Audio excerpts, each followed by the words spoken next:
Welcome to Jung at Harp, episode number 174, A Body in Motion. I am Kathleen Wiley, a Jungian Psychoanalyst in North Carolina, and I am here with Deborah Henson-Conant, a mentor composer. We both play the harp. That's why we call this Jung at Harp. We come together almost weekly, depending on schedules, to have a conversation about a question.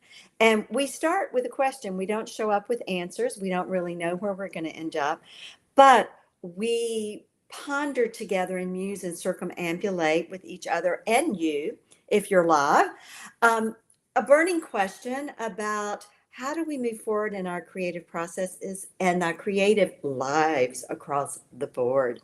So today we're talking about a body in motion. And Deborah, I'm going to let you say more. Yeah, I just want to say one of the reasons that we chose this topic, and I want to tell you how this happens. So Kathleen and I meet maybe 15 or 20 minutes before this starts and say, well, what do you want to explore today? And we started talking, of course, about transformation, because I'm always fascinated with transformation. And we looked at a quote that was from Jung that I had just stumbled on, that people have huge emotional displacements and rearrangements, that this is sometimes how people experience going from a situation where health or recovery or something was impossible to the state in which it's inevitable. Now I'm rephrasing that in my own words, but transformation. And then we talked more and more and more about transformation, and then we talked about, or I pointed out something that's obvious, but I hadn't thought about before, that both Kathleen and I work with embodiment. I mean, her community is literally called an embodied spiritual embodiment circle. Is And an embodiment circle, yeah. okay, yeah. And I am teaching improvisation in Harp Academy, but it is all about the embodiment of music and the embodiment of improvisation. And then Kathleen told me a story about how she was improvising, which I'd love her to tell again. And then I remembered that when I was running this morning, I don't always get to run early, but I was out running, and I felt very awkward at first. And I thought maybe I'll just do a short run. And then when I got to the decision point, I was like, yeah, maybe I'll do the long run. And I was um, sort of thinking about my body, because it wasn't really working the way I wanted to, or I wasn't working in a coordinated way. And I started thinking about, like, hey, when I was a kid, I remember once I saw a pump organ, and it was really cool because you'd pump your feet, and then that pumped the air, and that made the organ work. And so let me think about that. I'm going to run, but I'm going to do it as if my feet are for pump organs. And then when my feet got tired, I thought, hey, I'm going to use my arms as if I'm rowing. So I just kind of went back and forth as I was running, exploring these different things, got tired, walked a little bit. And then in my very last part of it, I started to run, and suddenly everything was connected. And I realized that this little run, not very far, this one part of the run was a gift. It was the connection of all of that. And then I thought, and it felt glorious. And then I thought, okay, so what am I feeling? And I thought, well, I'm feeling like coordination and like, wow, I can actually move and I'm connected. And then I thought about the ways in which I don't feel that, like with social media, which I'm always struggling with. And I thought, well, what's the difference? And I thought, well, one of the things that's different is I run every day, whether I'm bad, whether I'm good, or almost every day. Doesn't matter. I get out there and I'm moving with it. And so a body in motion. And I was also thinking about balance, that a body in motion does not have balance because you're not falling off and getting on. You're just trying to maintain rigidity. And so when we started talking about your experience of improvising, and I started writing down what I heard and what you said, I realized that what I was hearing was similarly about a body in motion. And so I just want to talk about that, and how I I want to explore it more. What does it mean? How else can I experience that in my life? So would you Yeah, like to tell your story? sure. I'll tell my story. I want to say something about motion for a minute. Um, nothing in nature stands still. It's either moving forward or it's dying, right? It's constantly changing and transforming. And the mistake that we make sometimes is that um, our rational minds and our outer world focus we get focused on the concrete and the literal, and we forget that everything is energy, everything is in motion. and it's going one way or the other. And so this morning with your run, you began to realize you're in motion, and you can go in motion towards running and enjoying it and being in the experience, or you can go in motion towards this being miserable and you're wanting to abort the Yeah, I like to do that process. too. Yeah, but either is movement, and one would be a choice toward keeping going, and the other is a choice to going backwards. And of course, both have their place. Destruction, creation, moving forward, moving backwards, birth, death. It's all a part of the life cycle. But with our consciousness, we then can begin to make healthier choices ultimately. As you were talking, I just realized there was also something where I was thinking about it and then I let my body do it. Yeah, yeah, So yeah. something switched. And can you I I I'm so want you to tell your story about what you experienced because I'm hearing it come up again and again in what we're saying. Yeah, so I'll tell you a couple of things from Jung, and then I'll tell my story. Okay. So Jung says that if we really knew spirit and matter are different aspects of the same transcendental being, that's a quote. That spirit and matter are different aspects of the same transcendental being. He also says that if we really knew the body and mind are different aspects or different densities of the same energy of the self.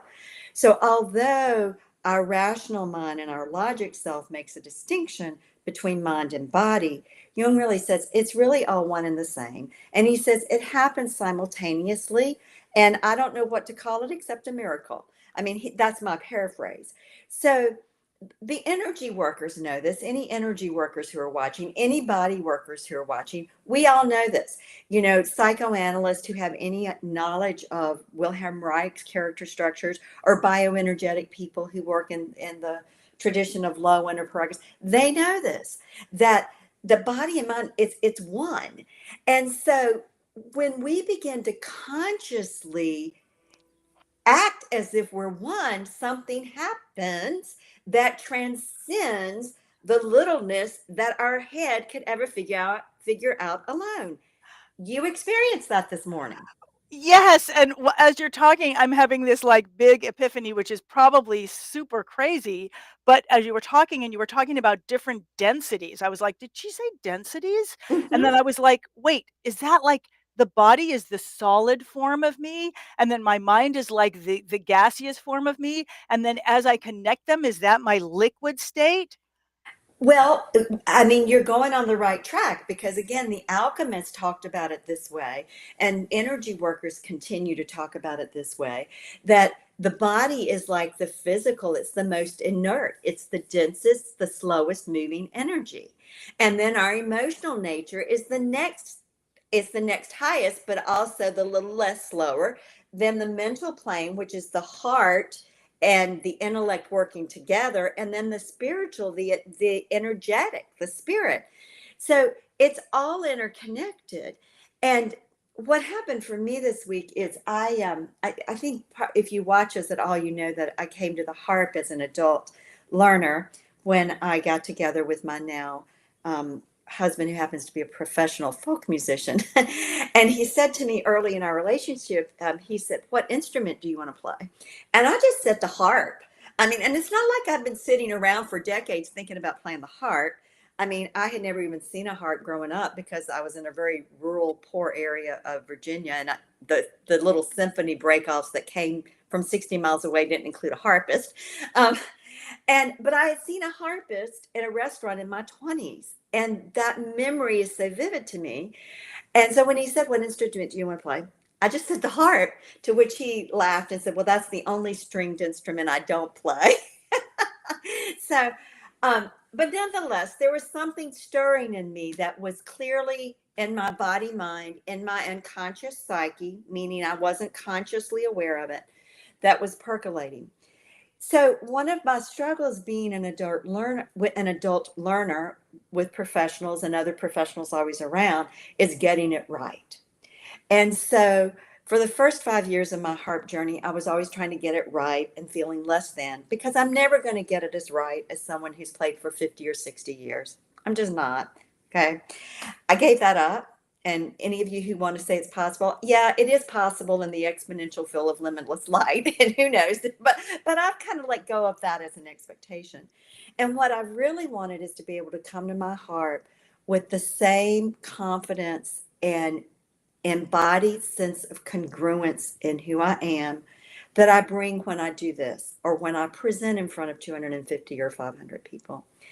So this week I was with someone, I was playing for someone who had shared some difficult things they'd been going through, and which included a traumatic death of a family member.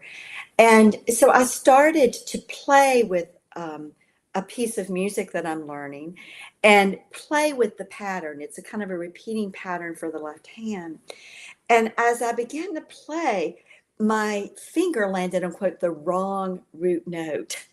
But the sound of what came out with that um, arpeggio that I was playing very slowly captured me. I feel it now. I mean, I just had chilly bumps. It captured me. And it was so stirring that I just closed my eyes and stayed with it and continued to play with it and add in right hand one notes to play. And I just really gave myself over to following the sound and the movement of the energy in my body mind. And when I finally stopped, I said to the person, I just went with it because it so touched me and it was so hauntingly beautiful. And I said, it must have been in the field. And she said, yeah, she said, I was so touched. And she said, it was haunting. And afterwards, my husband, who happened to have been in the other room and heard it, he commented on it. And I said, yeah, we determined I ended up in the Phrygian mode. And he, being a good musician, said, well, what levers did you have? How many flats did you have? How many sharps? And he said, oh, so you were in E. And he said, that's the darkest of the Phrygian modes. And I said, well, that makes sense because it's out of those darkest moments that new life is born. And that was, I think, the movement in the field with this person. So that's an example for me of a body in motion.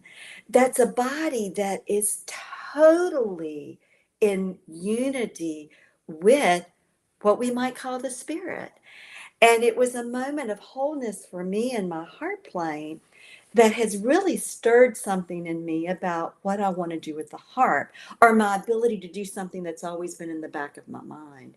So those are moments that we can't make happen. So if we circle back to bring it full circle to the quote you were alluding to from Jung that's in the big book,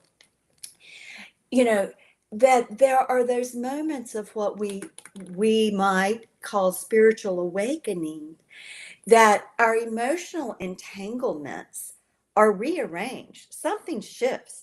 It's like the energy of the emotional nature, the affect and body sensation is reordered and begins to move us in a different way. It's so interesting that you're saying that because I hear that you're kind of connecting a story that I was telling you with the story that you were talking about Mm-hmm. with that quote. And I just want to say that one of the things that I loved when Kathleen told me this story and why I wrote right down after she wrote it, I wrote a body in motion. That's what made Mm-hmm. was that I heard you were playing with something. Mm-hmm. You were repeating and listening without judgment. Yeah. And I wrote improv. Improv only happens when you're moving, just how I experienced that with my running this morning. But the biggest thing, the first things I wrote were you repeated and listen. You repeated and were listening without judgment. Improv only happens when you're moving. You wouldn't have heard it if you weren't playing. You wouldn't have allowed it and explored it if you were stuck in right or wrong. That's right. And what I there's so much what you then just said just now, but something else came after you said something else to me right Mm-hmm. after you said that. Are you willing to share what you said? You Or do may you want have me to to. You may have to Yeah, know. okay, I'm gonna tell you what you said afterwards. You said something like, "I'm beginning to think Oh that yeah. I could that Be a I healing harpist. exactly. And I Yeah. was like, yes, you've Yeah. just proved my point. This is what I am constantly, this is what Yeah. Hip Harp Academy is all about. Not healing harpists, but that the harp is a vehicle for self-expression, Right. not a vehicle. And I hear that the big, huge emotional displacement and rearrangement, which was actually very tiny, is that you shifted out of, I have to do it right, to, oh, what am I doing? And then you did the amazing thing of connecting it with who you are.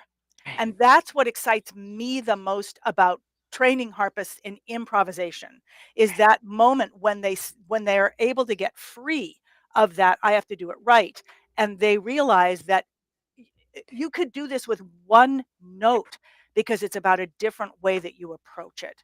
Now, Yes. we all need, one of the things that I'm constantly giving people in the academy is what we call snippets, which is basically what you were taking out of a piece of music, something to play with. But that, so anyway, I I got really excited about this just because I've heard breakthroughs like that in the last couple weeks in Yeah. the academy as well. So it was really exciting to hear you say that. And this is what Bill Wilson, what Jung was saying to Bill Wilson, is Tell me that if more. you're Yeah, going yeah, to be the founder of AA, yeah. because there's a long letters of correspondence between Bill Wilson, the founder, and Jung, um, he was saying that it's going to take a spiritual breakthrough. It's going to take something beyond a rational, orchestrated breakthrough, and that there is a transformation that happens. Part of what I think you offer in Hip Hop Academy, and part of what I offer in the embodiment circle, particularly Spiral One with embodiment practices, is you give fundamental tools and principles. And I teach fundamental principles and tools Right. for developing the presence with self in order Yeah. for this spiritual breakthrough to happen.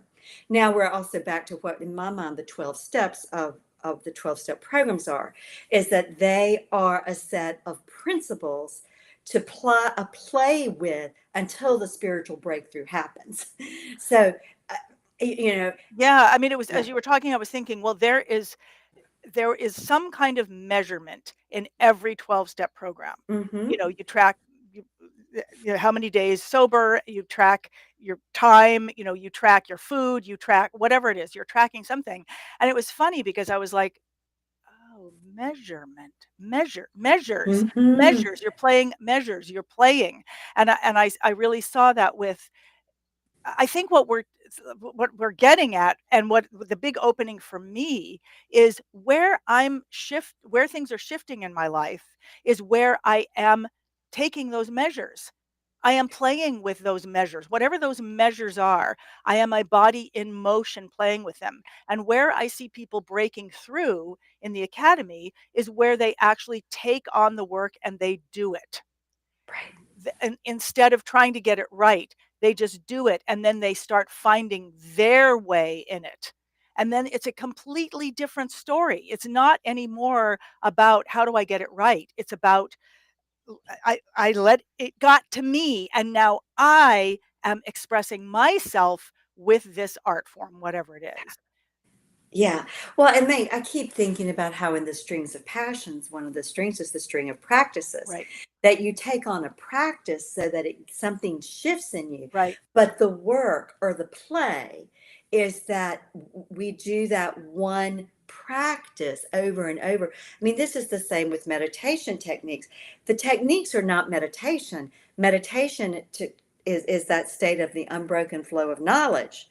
That's Vivekananda or Patanjali. I always have to check my notes on that.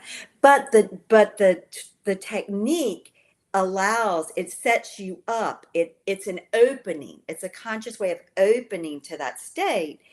So the practices that you encourage people to do in Hip Hop Academy, or the embodiment practices, are vehicles for becoming receptive and open to those moments of the true self moving you forward. Something of my whole self, my true self, Mm. moved me as I was playing earlier this week. And that is a Mm. big shift.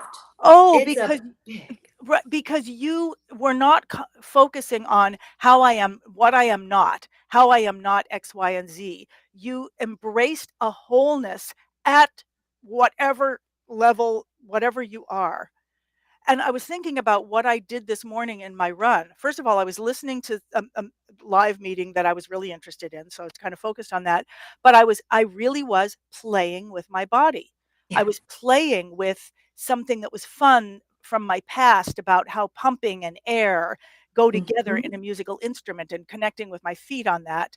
And without thinking about the fact that I was playing, I also just realized as you were speaking that because I was listening to that meeting and not in my head about like, how am I doing? Am I doing fast? Do I look stupid? Do I, all of that, that was also out of the picture. And therefore, transformation could happen. That experience that I had of actually like, I'm running.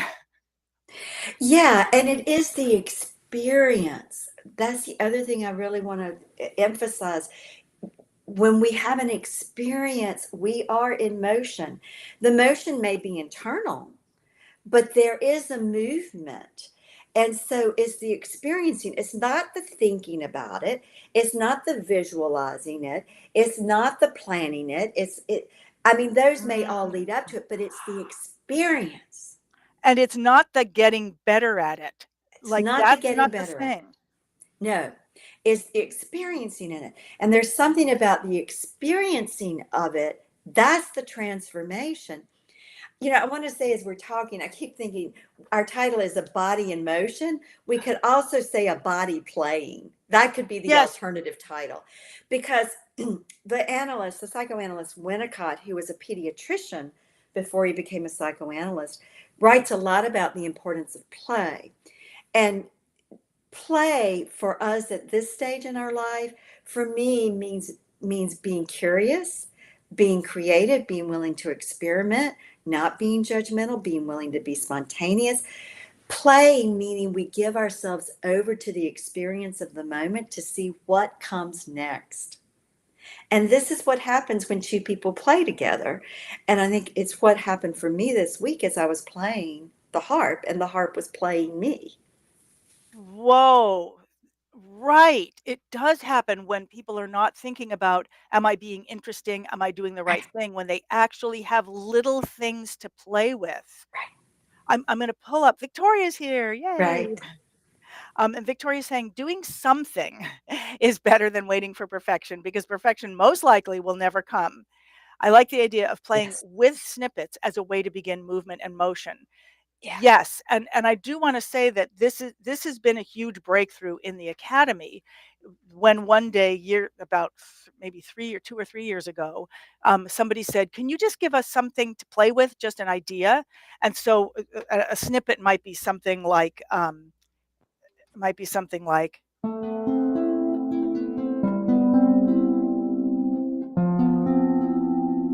Might be the whole thing. It's just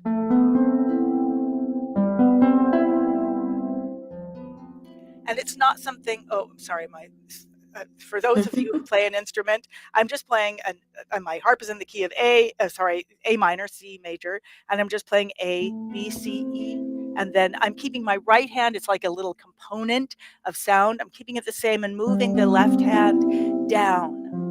And that one thing, it can become so much more.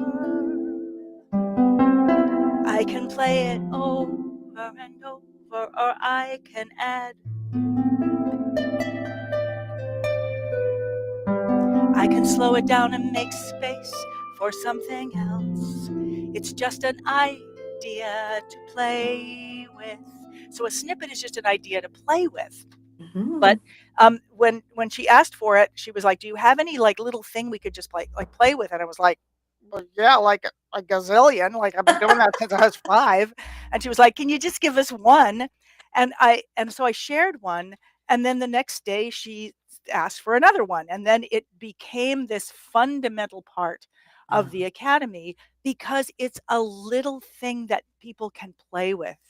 And then they'll come and they'll say, I created this song with this, or I created this experience with this, or I Then when I don't create snippets, they're like, I miss the snippets, bring them back. Where The and snippets are like that's what I Lego building they blocks. are Yeah, exactly like Lego building. yeah. And what I hear that you did and that anyone can do is you collaborated with the person whose piece you were playing, and you took a little thing out of that and saw the Mhm. beauty of it and played around with it and allowed it to open a door for you Right. to a new Yeah. place. Yeah. Yes. Yeah, Yes. and so that's playing, Playing. and with Yeah. snippets of life. So I wanna think about doing that. What are there other snippets of life that I can play with? Because I can do this in music, but Right. I don't always know how to do it in other places. Yeah. And we have a comment from Donald. Do you want Oh, to pull that one up? yes. Yeah. By not fearing our true nature and accepting ourselves as we are, whatever Mhm. that looks like, whatever our expectations may be, it opens up a special freedom that allows our light to shine out. Now, I got to say, the minute I hear that, I'm like, I want to sing that. I was just thinking the same thing. Said this is our benediction for today. This is the blessing you get to sing for us as we close. Okay, all right. So we've got it. So Victoria and Donald, thank you so much for being part of this. Um, we're coming to the end, and I'm going to sing this the best I can um, as the ending of this session. And I'll use this little snippet.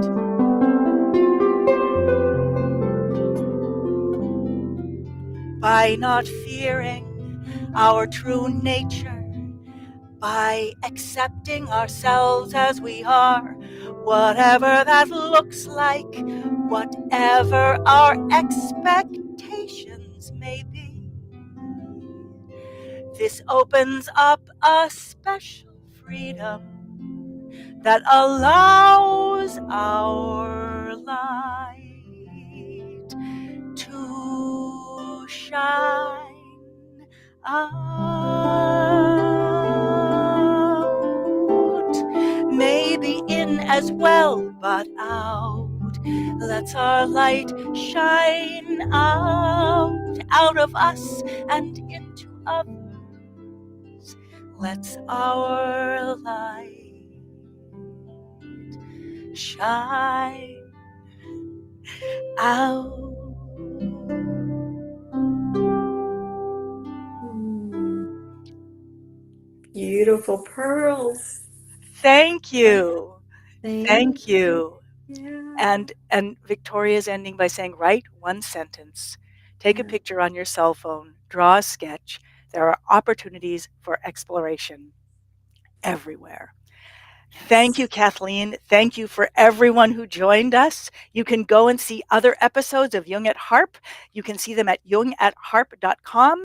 You can also see them more and more on podcasting places. We're looking for them on Apple. We thought they were on there.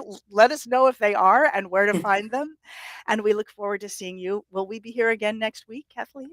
In 2 weeks. Okay, in 2 weeks. 2 weeks. All In right. 2 weeks, Okay. we'll be here right before the Okay. summer solstice. Okay, excellent. All right, beautiful. And thank you to everyone else who's writing now. We'll see you Yeah. again soon. And on the weeks that we're not here, please go back and listen to back episodes. And as always, let us know what you think. We love to have this conversation with you. Farewell. I now have to find the close button. Ah, got it. Okay. Bye bye.